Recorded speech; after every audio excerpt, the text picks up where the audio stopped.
अस्सलाम वालेकुम जी, मैं मिरान हूँ। मैं क्वालिफाइड हर्बलिस्ट हूँ, ब्यूटिशियन हूँ। आज हम आपसे आपके दिल की बातें करेंगे, वो बातें जो आप सुनना चाहते हैं और आपको हम पॉलर्स वालों ने आपके दिमाग में गलत बातें डाल दी हैं, जिसकी वजह से इधर उधर बातें फैल फैल के वो हो गई हैं कि जनाब ये ऐसे ही होता है।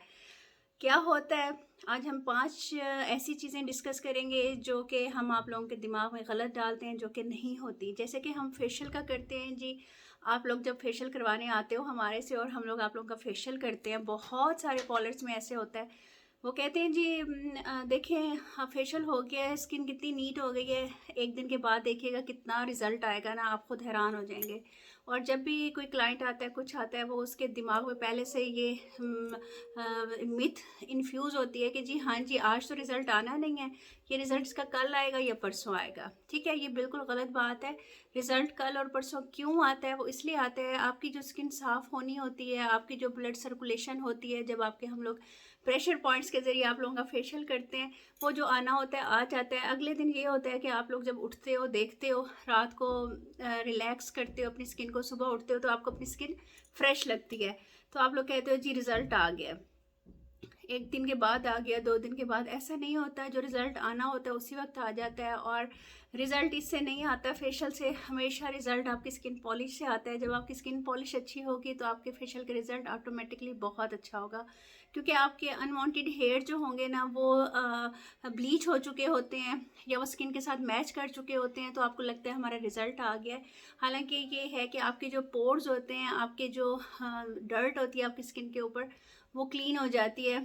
फेशियल की सिर्फ यही काम होता है, आपकी स्किन को हाइड्रेट करे, क्लीन करे, आपके पोर्स को क्लीन करे, इतना ही होता है।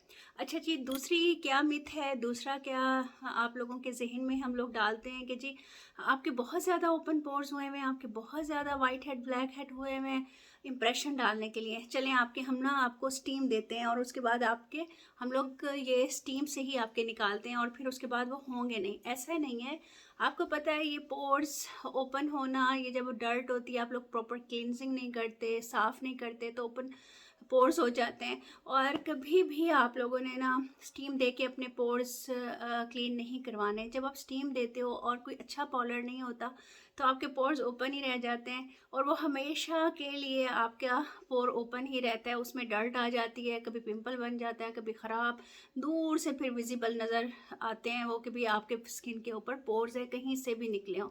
तो इसलिए आपने ऐसा नहीं करना, कभी भी आप लोगों ने अपनी स्किन को स्टीम नहीं देनी।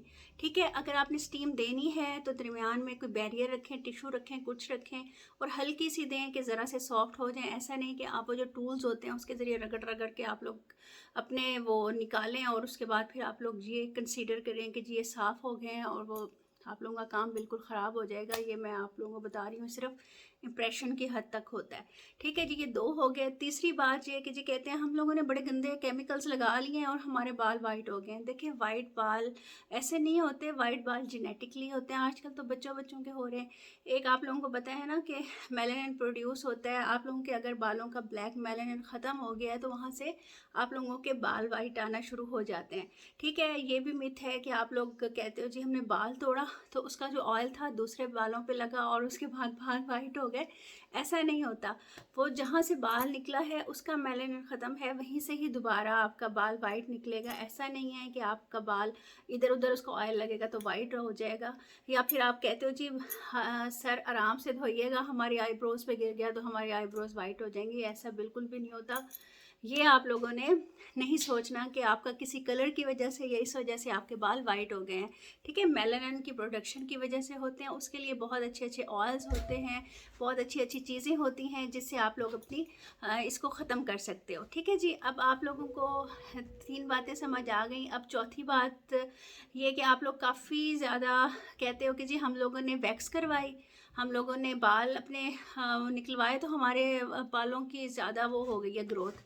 ऐसा नहीं होता, जहाँ से बाल निकलता है वो निकलता है वैक्स से या थ्रेडिंग से, तो बाल आपके कम होना शुरू होते हैं, उनके रूट्स वीक होना शुरू होती हैं और उसके बाद आपकी बाल निकलना ख़त्म हो जाते हैं। ये जो मोटे बाल निकलते हैं या कोई प्रॉब्लम होता है, ये हार्मोनल इशू होता है, ये वैक्स की वजह से कुछ नहीं होता, वैक्स की वजह से बाल कम होते हैं। ठीक है, ये आपने वो करना है। हाँ अलबत्ता ये ठीक है कि आप फेस पे वैक्स लगाते हो और कोई डायरेक्शन ठीक नहीं करता और खींचता है इस तरीके से कि आपकी स्किन भी साथ खींचती है, तो लूज़ हो सकती है। अदरवाइज़ और कोई वो नहीं है कि आप ये कहो कि वैक्स की वजह से आपके बाल आना शुरू हो गए हैं, ऐसा नहीं होता। अच्छा, एक और मिथ ये है कि जी हम लोगों ने स्किन पॉलिश ऐसे यूज़ करवाई एक पॉलर से, हमारे बाल ही निकल आए। देखें मैं इसके बारे में क्या कहूँ, बहुत ज़्यादा क्वेश्चंस थे। जब डिफरेंट पॉलर्स वाले स्टीरॉयड्स यूज़ करते हैं वाइटनिंग के लिए, आपकी स्किन को एकदम फेयर दिखाने के लिए, वाइट दिखाने के लिए, उससे आपकी वो हो सकती है कि हेयर ग्रोथ हो जाए, आपका वो हो जाए। लेकिन एक ब्लीच पाउडर से, हाइड्रोजन से आपके बालों की कभी भी ग्रोथ नहीं होती। ठीक है, इस चीज़ का आप ख्याल करें। अगर आप सिंपल ब्लीच करते हो उससे आपकी कभी भी नहीं होगी। हाँ अलबत्ता जिन पाउडर्स में स्टीरॉयड्स वगैरह यूज़ किए जाते हैं वाइट करने के लिए, वाइटनिंग इम्प्यूल्स हार्श यूज़ किए जाते हैं, उससे अलबत्ता आपके वो चेंज हो जाते हैं। तो होपफुली आप लोगों को ये बातें समझ आ गई होंगी। ये काफ़ी स्टडी के बाद और ये रिसर्च के बाद मैंने आपसे डिस्कस किए हैं। इस तरह की और बातें भी हैं, अगर आप सुनना चाहें, सच सुनना चाहें तो मैं आप लोगों से डिस्कस करूँगी। प्लीज़ वीडियो को लाइक शेयर सब्सक्राइब कर दीजिएगा और मेरी सेहत के लिए दुआ कीजिएगा, कुछ पढ़ के मेरी आखिरत के लिए हदिया कर दीजिएगा। थैंक यू जी, अल्लाह हाफिज़।